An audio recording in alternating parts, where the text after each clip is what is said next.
Hello guys, welcome to my Halloween special. Today I'm going to be showing you how to build something. But I'm not going to explain what it is yet, but you'll see. You will see. I've got to get ready. Got to get ready. It's coming. Pow pow! Run! Kill them all! Kill them all! Die! Die! Die zombies! Die! Die! Die! Die! Whew! Well, that zombie killing made me hungry. Uh-oh. So yeah, hello guys, welcome back to CJG Gaming. Today's my Halloween special, as I said. This is the last video until I go on holiday, hence the reason why it's so early. This is a zombie fighting arena. It uses dispensers and mob eggs, so if you're worried about cheating using creative, sorry, you need to hack them in that way. Basically, it has a 16-second wave. It gives you 8 seconds to prepare. So this should happen in around about 5, 4, well, fair enough, I have bad counting. But this should now happen in the next 16 seconds. We can turn it off with that button. It's got a single wave. And it's got a continuous open wave. And up here you can see it's just water streams and some dispensers loaded with zombie eggs. And then these wooden doors really should be iron doors, as zombies can break them down. But I didn't have them as iron doors at first because obviously I didn't think of that. But anyway, let's see how we build it. Okay, so how do we build this amazing mini game? Well, first of all, you need a floor. And I'm going to use cracked stone bricks. And you're going to make this a 8 by 8 floor. Like so. 3, 4, 5, 1, 2, 3, 4, 5, 6, 7, 8. And then just fill this in like that. And then we need to make the walls. And you're going to do these on 3 of the 4 sides. Of course, one of the sides is going to, the empty side is going to be your entrance side. It's going to go like this. It's going to be 3 high on each wall. So it's also going to be on this side and on this side. That far side is going to be open. So if I just do that. So now it should look like this. Then we need our ceiling, and for the ceiling I'm going to use netherrack even. And this ceiling has to go just up to this last block here. That should be empty, and you should just quickly do that on either side. Then just fill this in much like the floor below, so it should look like this. You don't need to use netherrack, nether brick, or cracked stone bricks. You can just use whichever block you need. But don't be worried about using creative, because obviously you need to use creative to get the zombies to spawn, unless you want to rig it up to a zombie spawner. But I'm not going to be showing you how to do that today. I did try this with actual zombie spawners that I MC edited in, but that wasn't working. So here you're going to want So here you're going to want to have pistons, and then you're going to want to put netherrack just in front of them. Or whichever brick you've used for your ceiling. Then build this layer up a bit more again. Do the same with the walls, like so. Then you're going to want to get your floor for the zombie pads, and I'm going to use white wool because you can distinguish it. And then this needs to go all the way back 1 block further up to here, like so. And then just fill that in. So now it should look like this. Then we need walls. Any visible walls you should really, like from down here, should be netherrack, but you should be safe now. So just make these go all the way back here. And then leave this back wall for now, because that's going to be your dispensers for the zombie eggs. Ooh. Like so. Just see if you can see that white wall from here. So if you want that to be netherrack, you can make that netherrack if you want. I'm going to make it like that so it looks better. So for this back wall, just make it extend all the way back to here. And then get some dispensers. You need 8 in total. Much like with the sticky pistons. It's not very expensive, this project. So it should look like that. Then what you're going to do is put a layer of blocks just above the dispensers, like so. I've said like so a lot today. Then make your walls 2 high. Once again, if you want to have the very outside ones, netherrack, so that no one can see them.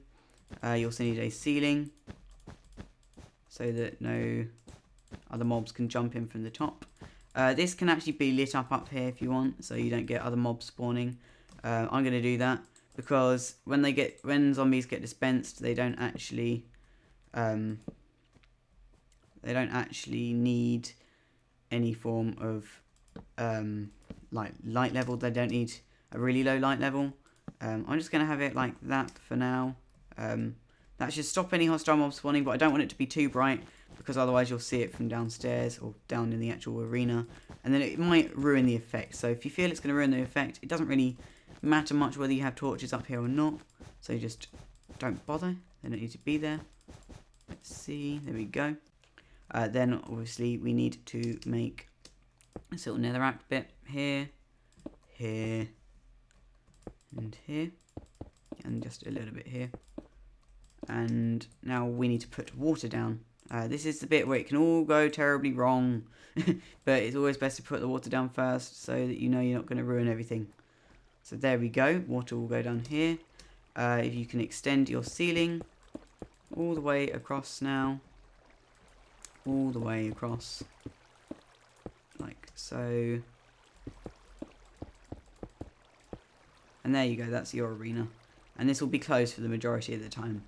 But if you're right up here, you will be able to see in. Basically, the zombies will spawn from these things. They'll get pushed along the water stream. They'll try and swim up because they're weird like that. And then they'll get right to the end here and they'll just go whoop, down. So that is where your pistons are, and those will stop them from spawning. So now we should start the wiring of the pistons. For the wiring of the pistons, we're actually going to use purple wool, or purple wool. Why purple wool? Because it distinguishes it. It's a way of telling different wiring. You don't need to use purple wool at all. You can use any colour you want. So we then need to put redstone along this, and then drop down one block to here and put a torch on top. And then the arena is pretty much in its off state now, so you can't see, no zombies are going up there. And that is just your pistons. So now we're going to wire up the dispensers. Firstly, you might want to fill them up quickly. You could have done that first, but you do need creative for this, so there's no point like fretting about cheating. Like, it's just a zombie egg, for example. If you're doing this as a little fun thing on your server, I don't think that it really matters that, you know, you might think it's cheating, but it's not cheating. You can get rid of the drops, you can get rid of the experience. It's just a fun little mini game. I sort of want to build it on my server, I'm not sure though. So let's just fill these up with zombies. This is good for 32 waves of zombies at the moment. Of course you can top it up as long as you go. Now the dispensers are on this row here. We're going to put the wiring up here. Just make it go across like that. Then we need to close off the arena. So this is where we start adding in the wall here. Now for my zombie arena, you might have seen, I just had a little viewing area like this. I had a little 2 gap for doors in the middle. And it looked much like this. And you know, you can do whatever you want with this bit. It's just, I think it looks cool this way. Of course, it's your arena. You do what you want. So there we go. And you just make a little walkway here. What you might want to do is add iron doors so the zombies can't get out. Or you could use wooden doors, but the problem with wooden doors is that zombies can break through them. So all you have to do is do this. And of course have doors to go out. Like that. Then just make a little floor out here again. This is going to be where your spawn buttons are, etc. I'm actually going to wire it up differently to the example you saw first straight away, because I think it would work better if the spawn buttons were on one side and the other buttons were on the other side. So you're going to want to make a little wall here, and then right here is going to be our continuous. That's going to be our single wave, and this is going to be our actually we are going to do it like the example. So that's going to be like that. Those 2 white blocks are your trigger blocks. Then on this side, you're going to do pretty much the same. Also put white blocks here, white wall blocks. Or any block you want, really. Then back here will be the other spawn buttons, but we're going to leave that for now. We'll do that last. So first of all, you're going to want to sort out your continuous button. So this is going to be under the lime green wire. It will come from this here, and basically just make it go all the way to the back, up to this block here, here, all the way to here, and then connect this little block at the end to a lever. Then you can get a sign out to obviously show that it's a lever one.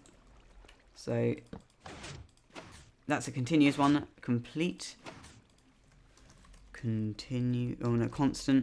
Constant wave. And then here is going to be our single wave. This is going to be a button. It's going to work exactly the same as the lever one, and we're just going to connect it like this. There needs to be a repeater here though, otherwise it doesn't quite go all the way, and that will just do one wave like this. Let's just set it to day like this. And now we got probably the most complicated part. This is the on and off wave timer. This is a 16 second gap timer. This is on and this is off. And behind here we're going to use dark green wool. Oh, I'm just going to throw away the wool. Going to use dark green wool. One of these is going to be on, one of them is going to be off. The iris snore latch is going to go here. And for this we need some torches, redstone torches, and some redstone wire. Just make that go like this. This is how you make an iris snore latch. A little R sign, little R in blocks. Some redstone there and some redstone there. Stick a torch there. Stick a torch there. This is your output. So at the moment it is off. And to turn it on, you need to move this forward one. Right, let's just move this forward one. I've forgotten how to build it already. Like that. And once again, that's your output. Up here. And there we go. So this is your on part. That will go all the way down to there. That should turn it on. At the moment it is on. You can't turn it.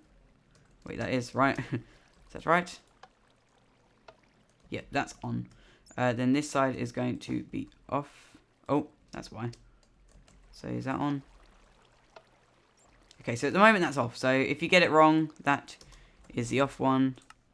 And this is the on one. So it doesn't really matter. You can just switch the signs around. This one is going to go into the top then. And it will work like this.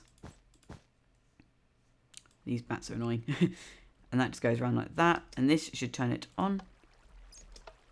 There we go. Perfect. And then we just need to hook this up to here. But to do that, we also need our...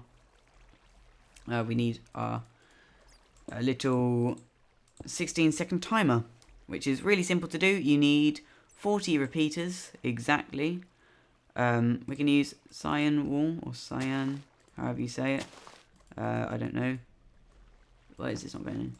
And then just draw out a redstone wire from the on button, like this. Then this will go up here. And underneath this block is... Well, this block is going to power a sticky piston. And the sticky piston is going to have a cyan wool. Then with repeaters, you do 40 repeaters in a shape like this. So it goes, just count it, it's not hard to count, and I'll see you when I've done that. And then all these repeaters need to go on a full delay. This equals 16 seconds. So it's 1, 3, 5, 7, 9, 11, 13, 15. Always good to count. 17. Ooh, 19. 21. 23. 25. 27. 29. 31. 33. 35. 37. Okay, so I think that might be too short. I might have miscounted. It doesn't matter that much, so I might be lying. I'll count it again in a minute. So this is on. Basically, when the button powers it, it'll send out a short pulse to here, which will then get sent all the way up to the end here, which will then power these pistons. So if we just test it to check it works, let's turn it off first. So the piston's retracted. Let's see, when you turn it off, it will actually send out a quick pulse, I think. Yeah, but it won't actually get sent through. So let's turn it on. Okay, that's not working. Why is this not working? Ah, simples. Simples. Right, let's turn it off quickly. This just needs to have another little block coming off here. Let's see, where does this go from? This is why always check your redstone. Always check it. Let me just fix this, I'll show you in a second. Okay, so this is really quite simple to do. You just need to change this to a redstone torch and make this little setup here instead of what it was before. And then a block here with an inverter. And that's on. That's all working now. So let's turn it on. It should send out one pulse. There we go. That will go all the way around. And it will continue going around. Let's just turn it off. Which will retract the piston and break the circuit. Now this is the last bit of wiring really. The tricky bit at least. Let's use some red wool. And this is going to take the signal all the way from here out to this redstone torch. So let's see. Doop, doop, boop, boop. Right. You could probably do it diagonally, but it's just a lot easier to do this. I'm really failing at that. Right, so that's going to go into there. And then here I'm going to stick a repeater. Like so. And that should work. We're going to stick the repeater on 4 delay so it opens for long enough. And that will open this every 16 seconds. Or in our case, 14.2 or something, because it's slightly shorter. So it should go up to the end. And as you will see, there we go. Retracts and then sends out again. So that's the tricky wiring done. We just need to do the last bit now, which is to hook these dispensers here up to a trigger button. These again are going to be just white wool. You don't need 2, but I've got 2 because I think it looks a lot neater. Let's see. Here we go. 2 buttons. It's exactly symmetrical. Make this go up here. Well, you could probably do, I don't know how to merge it really, but just make this go up to the same level as this. Let's bring this out to here, and then there we go. There we go. Ta-da! And now when we do this, it should spawn some zombies. Just stick it on easy. Should spawn some zombies out in here. There they are. And then if we just do a single wave, they should all drop down. There we go. So that is the wiring complete. All you have to do now really is stick a roof on this and it's done. So it's not exactly the smallest little mini game, but I think it is relatively small.